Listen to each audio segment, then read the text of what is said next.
Eu sou Enoque Cavalcante, da página do E, da página do Enoque, e estou hoje aqui com o advogado Jorge Aguiar. Ele é presidente da Comissão de Juizados Especiais aqui da Seccional da OAB em Mato Grosso, e vai nos dizer como é que está a relação entre os advogados e os juizados especiais aqui na capital do nosso estado. Parece que está havendo conflitos, não é, cara advogado? Obrigado, Enoque, pela oportunidade de nós estarmos aqui hoje. Você que é uma figura emblemática, que sempre abriu espaço para a sociedade, para a advocacia, que milita em juizados especiais, que é o mais importante. Eu me recordo, muitas das vezes eu encontrei você nos corredores dos fóruns, militando em juizados especiais. Isso é muito importante, porque eu vou conversar hoje com um jornalista e advogado que conhece a realidade que nós estamos enfrentando momentaneamente aqui em Mato Grosso. A Comissão de Juizados Especiais é um trabalho voluntário que nós fazemos para a sociedade advocatícia e também para a sociedade externa, para a sociedade civil organizada. E nós elaboramos os nossos trabalhos através de pareceres, através de intervenções. O maior exemplo do nosso trabalho, Enoque, foi o cancelamento denunciado 158 do FONAI, que nós conseguimos uma brilhante vitória nacional, em que, mediante um parecer aqui de Mato Grosso, eu fui parecerista e o propositor na época, e nós conseguimos elevar essa matéria a âmbito nacional junto ao Fórum Nacional dos Juizados Especiais.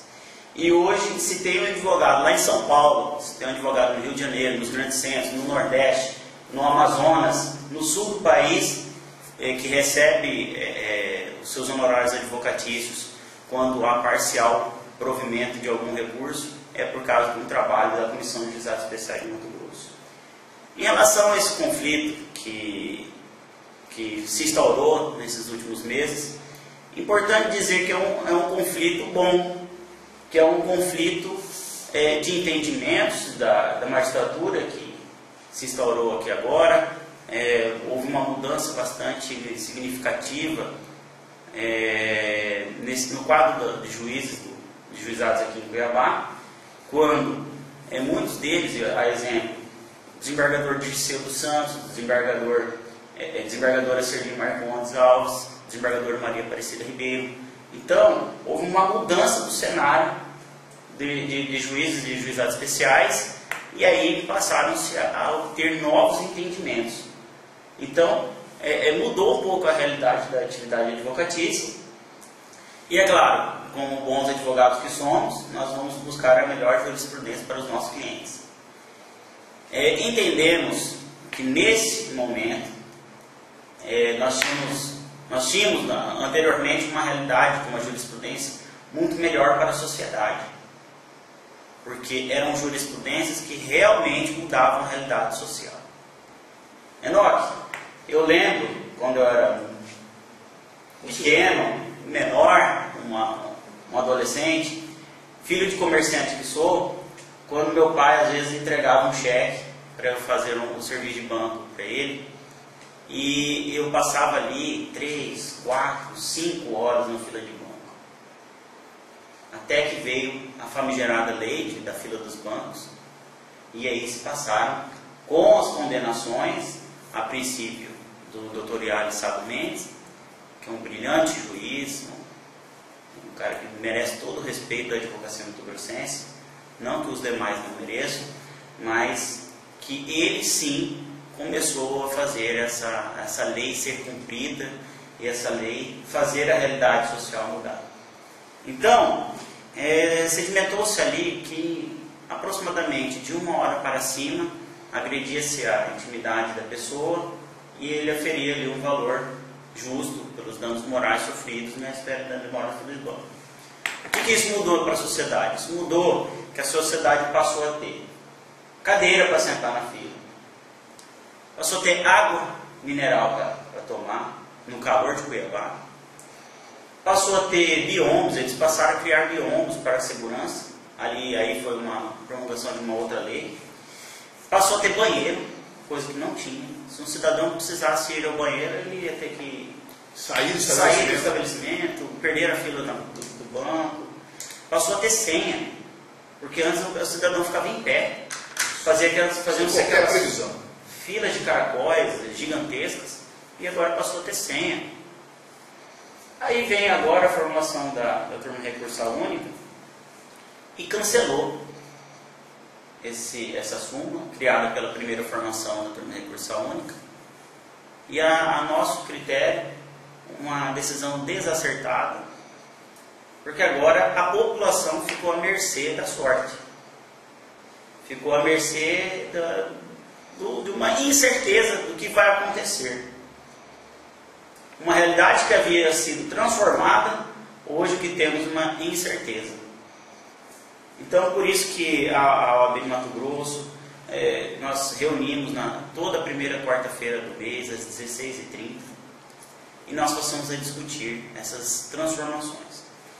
Eu acabei de escrever um artigo nos últimos dias, e o Enoque foi inclusive um reverberador desse artigo, e aqui ali eu falava, turma recursal, tal como um dia fez o ministro Joaquim Barbosa, o ministro Gilmar Mendes do Supremo Tribunal Federal, eu disse ali, turma recursal única, saia às ruas, porque ela precisa sair às ruas, entender a realidade social que nós estamos vivendo, Enoque. Está muito ruim. Não só assumir uma decisão burocrática. Sim. Ali eu disse que a turma recursal hoje única se preocupava mais com o número de ações do que em transformar a realidade social. Por que eu digo isso? Pela minoração do valor do quanto indenizatório. Nós tínhamos aqui em Mato Grosso sentenças de 20 mil, 22 mil, 27 mil reais, que é o teto dos juizados especiais, e isso fazia, por vezes, as situações mudarem. E hoje, a realidade é 3 mil, 5 mil, 10 mil. Eu digo que é pouco. É pouco. Uma empresa, hoje, se nós tirarmos telefonia e banco dos juizados especiais, nós praticamente zeramos todas as ações. Vai ficar o quê? Briga de vizinho? Ações de condomínio? Então ficaram assim, pouquíssimas ações. E, infelizmente, o que nós estamos vendo é que está havendo uma criminalização do reclamante. O reclamante hoje de juizado especial está virando um marginal, porque ele está socorrendo a justiça.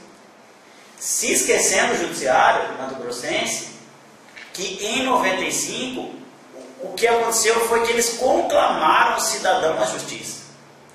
A lei 9.099, ela não veio senão para conclamar o cidadão à justiça. E aí, aquele cidadão que em 95 chamava Chico, hoje ele chama Francisco. Porque ele tem um elemento de chegar ao judiciário, levar a sua demanda para o juiz, ter aquela continha de 10 reais que às vezes incomoda um cidadão que ganha um salário mínimo. E o judiciário está se esquecendo que o dano moral está patrimonial. Não são raras as vezes que nós vemos na turma recursal única a quantificação do dano moral sendo baseada no valor do ato ilícito. Então vamos supor, mas o valor ali que foi inserido indevidamente dá 300 reais, então vamos dar 6 mil. Isso está errado, isso não está certo, porque o valor do dano moral é extrapatrimonial. E o valor da inserção indevida de 1 bilhão de reais e a de 50 centavos não tem diferença alguma. Não há diferença.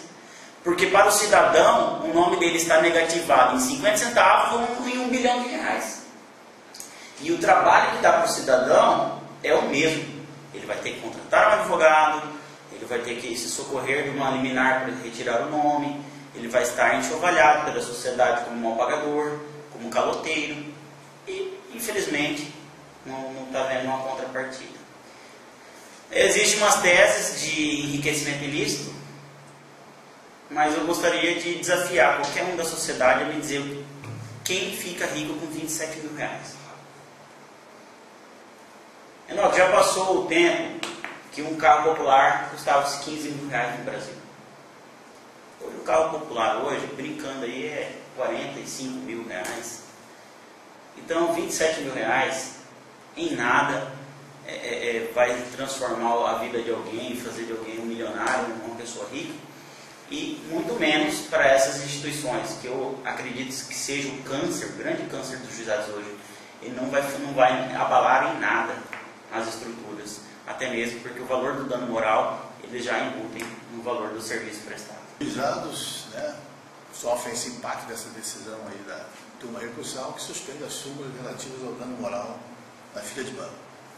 Você, com o conjunto de participantes aí da comissão de juizados da OAB, como é que pretendem reagir a essa realidade ou há que se quedar, né, paralisado diante dessa decisão? Há saídas para transformar, porque em direito, né, sempre se busca recurso, né, para se transformar as decisões.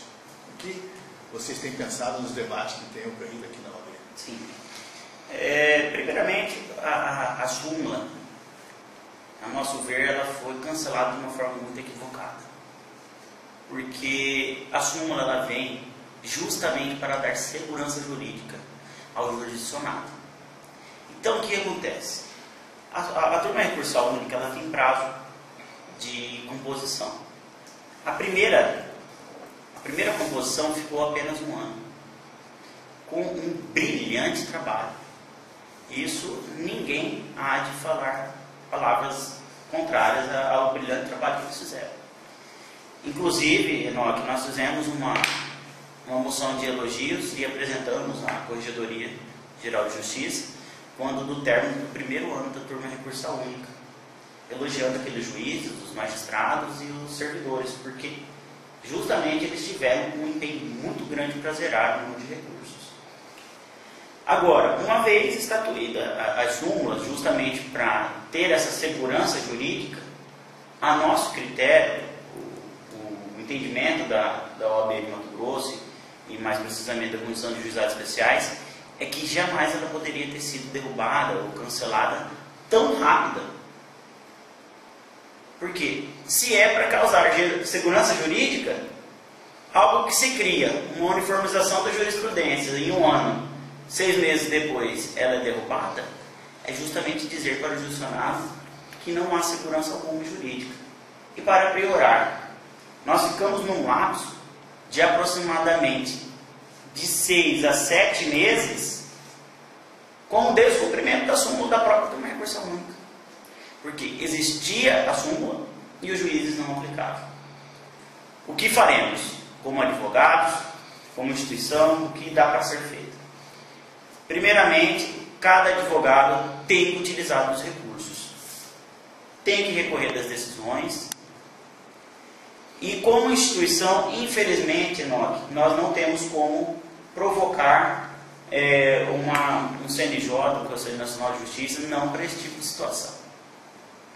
Agora, nós podemos conclamar a sociedade para que passe a acompanhar mais de perto esses julgamentos, para que a sociedade, aquela que é o objeto fim das decisões judiciais, ela possa passar a discutir, a ter ciência. Como eu bem já falei, em 95 a sociedade não participava nada, aquele jurisdicionado pobre, vamos falar o pobre, que a lei de juizados especiais ela é para pobre, por isso que não tem custas e honorários em primeiro grau, justamente porque é para chamar esse povo que não litigava.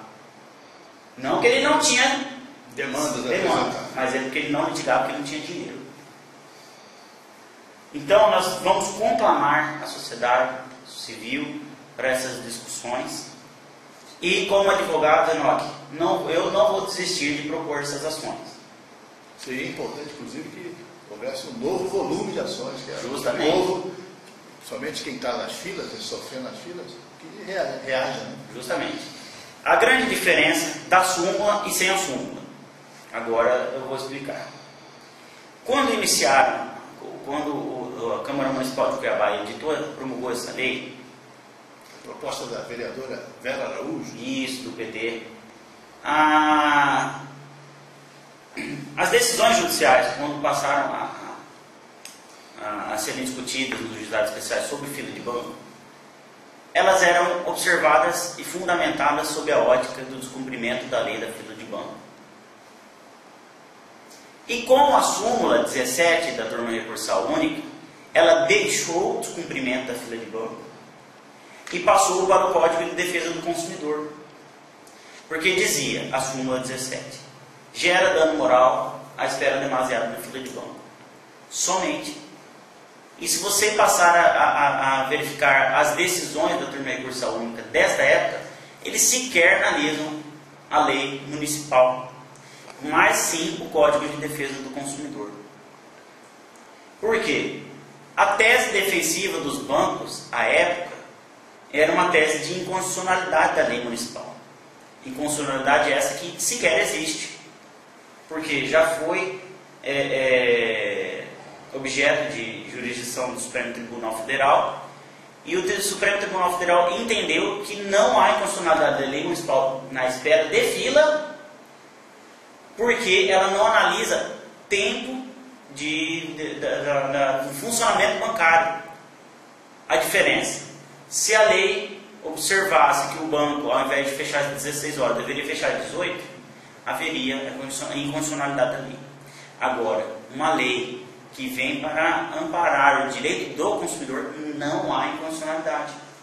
Então, para que houvesse o cessar dessas defesas, dessas teses defensivas, a primeira leva de juízes, dos 4 primeiros juízes que comporam a turma recursal única, entenderam. Seria bom registrar quem eram os componentes dessa. Era Iali, doutor Iali. Iali Sávio Mendes. Era Valmir. Agora os outros dois me falam em memória. João Bosco. Isso. E tem mais um. Tá. Até o final lá mesmo. E essa primeira leva acreditou-se de sumular, de formar uma jurisprudência sólida para que Gonçalo. Até mesmo, Enoque, porque eles criaram, além das súmulas, eles criaram um método de julgamento monocrático. O que isso significava?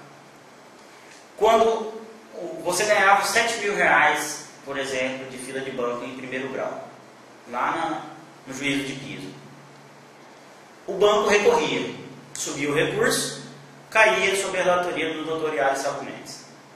O que o doutor Iali poderia fazer? Ele poderia elaborar o voto, submeter a turma recursal única para a decisão colegiada dos 3, ou ele poderia monocraticamente não conhecer do recurso, levando em base o quê? Tomando por base a súmula. Ou seja, ganhava-se, em média, nisso aí, 3 meses da prestação jurisdicional. Agilizava o atendimento. Demais. Agora vem num ponto que eu gostaria de tocar, porque existia-se um mito em Mato Grosso, que Mato Grosso tinha as maiores condenações por danos morais do Brasil. E aí eu já ouvi de magistrado dizer que era só Mato Grosso que dava condenações de teto, de 27 mil reais. Que São Paulo, as demandas não passavam de 3 mil, de 4 mil, de 5 mil, sempre valores irrisórios. Aí eu rebato esse tipo de informação com a seguinte reflexão: por que Mato Grosso não pode ser pioneiro em uma coisa boa?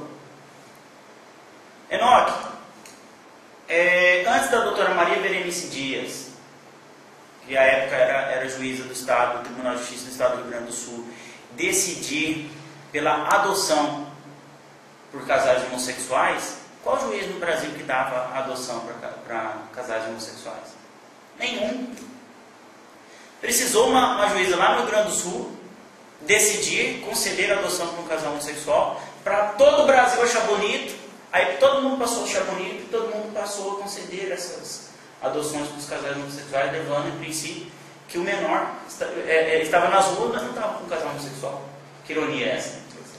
Mas precisou a doutora Maria Berenice Dias adotar essa jurisprudência para os outros passarem a conceder. Então eu digo, se Mato Grosso tinha as maiores condenações, Por que não manter essas maiores condenações? Ou nós temos que esperar os grandes centros, como São Paulo, Rio Grande do Sul, passar a decidir por decisões de teto nos juizados especiais, para a gente ficar copiando eles.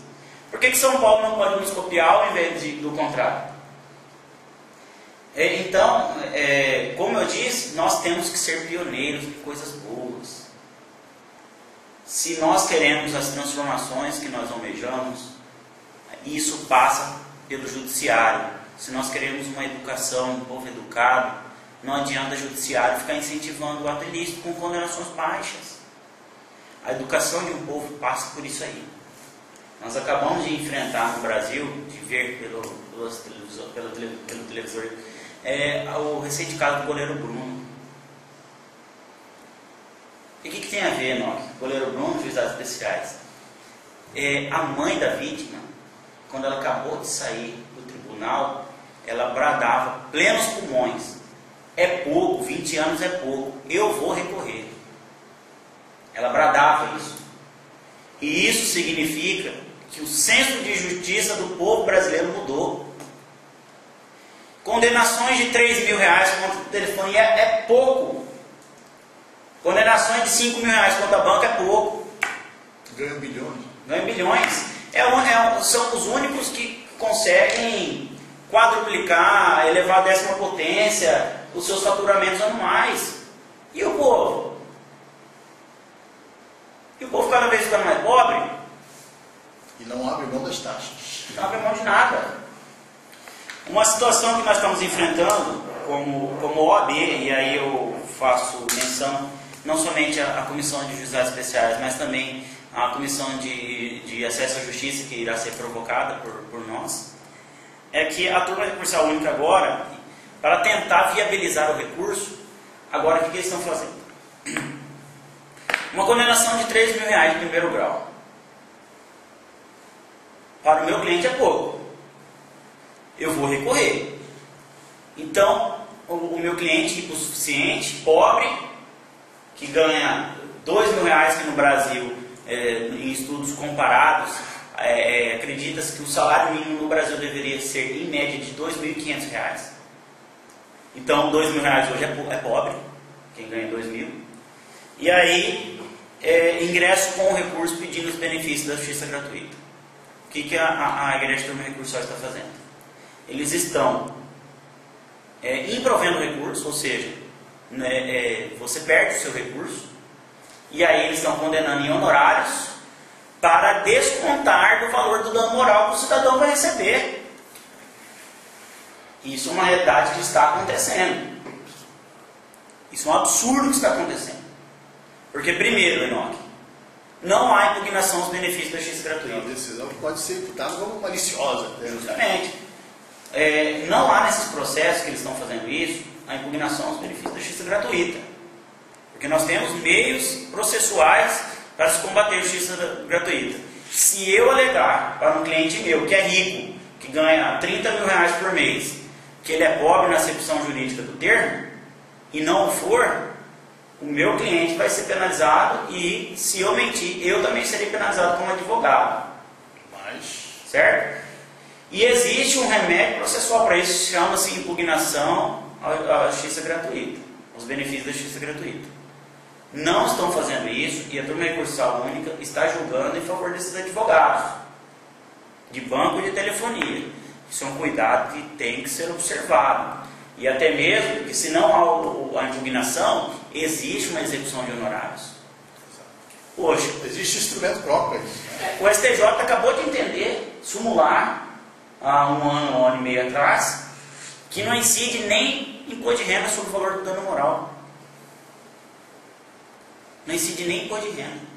Justamente por quê? Porque o dano moral é para recomposição da honra, recomposição do dano extrapatrimonial.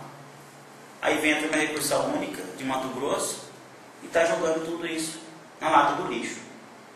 Não está fazendo uma justiça que nós esperávamos. Doutor Jorge, essa polêmica certamente vai se estender aí, né? Principalmente das reuniões da Comissão dos Juizados da OAB. E para encerrar esse nosso encontro de hoje, né, certamente vai se desdobrar em outras matérias aqui na página, De uma maneira geral, como é que está a satisfação dos advogados, né, que o senhor representa, com relação ao atendimento que o juizado especial tem oferecido aqui na nossa capital? Alega-se, reclama-se muito quando é falta de juiz, houve providências do tribunal de colocar lá, em caráter excepcional, outros magistrados para, né, ver se derruba aquele acúmulo de processo que estava lá. E como é que está a situação? Enoque, importantíssima a sua pergunta. Na presidência do desembargador Rubens, houve um compromisso dele com a Comissão de Juizados Especiais de colocar dois juízes por cada juizado. Essa tarefa foi cumprida. Dai a César o que é de César. Então nós temos que fazer jus e parabenizar a presidência do desembargador Rubens, que a trancos e barrancos não foi fácil, mas ele conseguiu colocar esses dois magistrados e inclusive foi uma visão continuada sobre a presidência do desembargador Orlando Perry.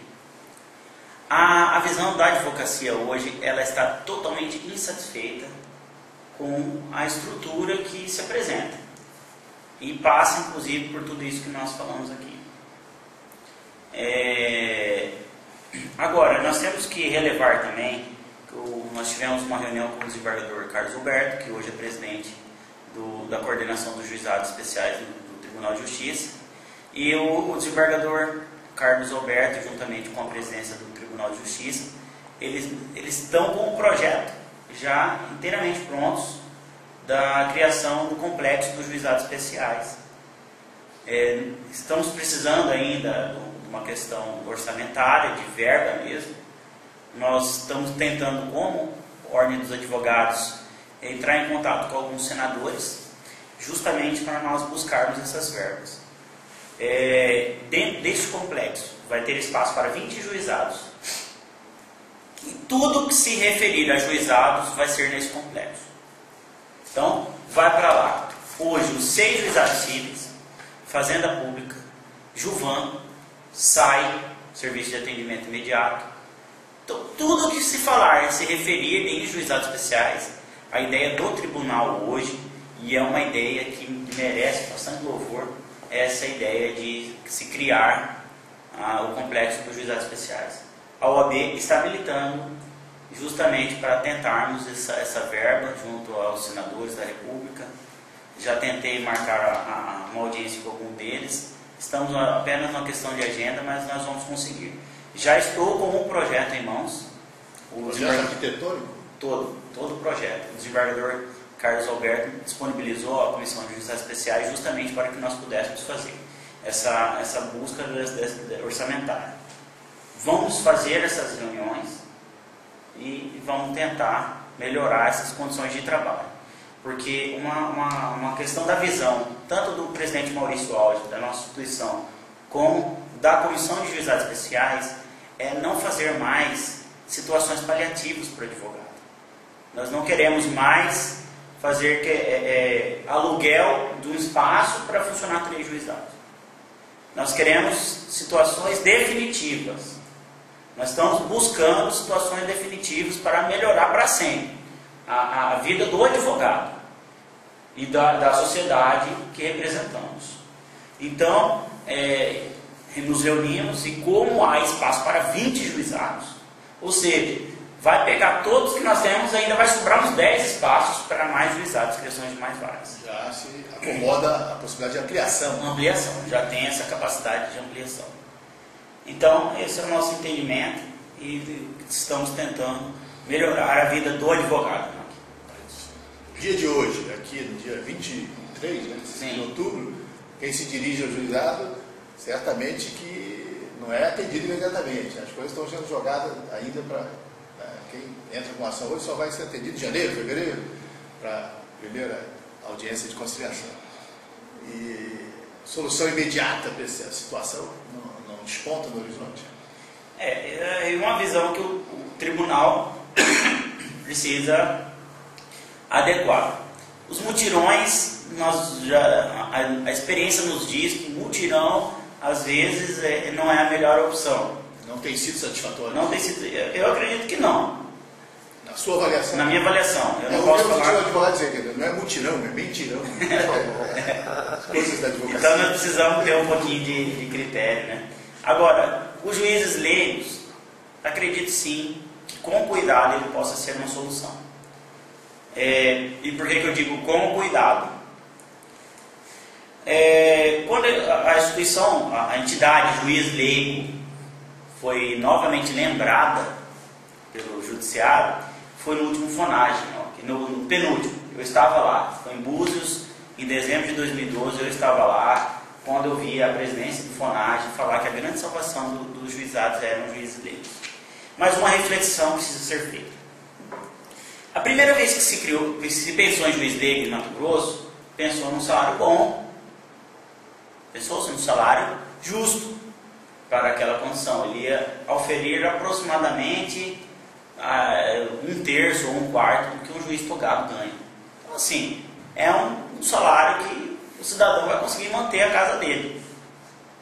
O que aconteceu? O CNJ entendeu que o juiz leigo ele deveria ganhar com o salário o valor do todo do funcionalismo estadual do judiciário. Ou seja, a base, não sendo atividade fim. Então, qual que é o valor máximo hoje? A de analista judiciário. Um analista hoje ele deve ganhar em média de R$ 3.500 líquido. É pouco. Então, por que eu digo sempre com cuidado, faço essa ressalva?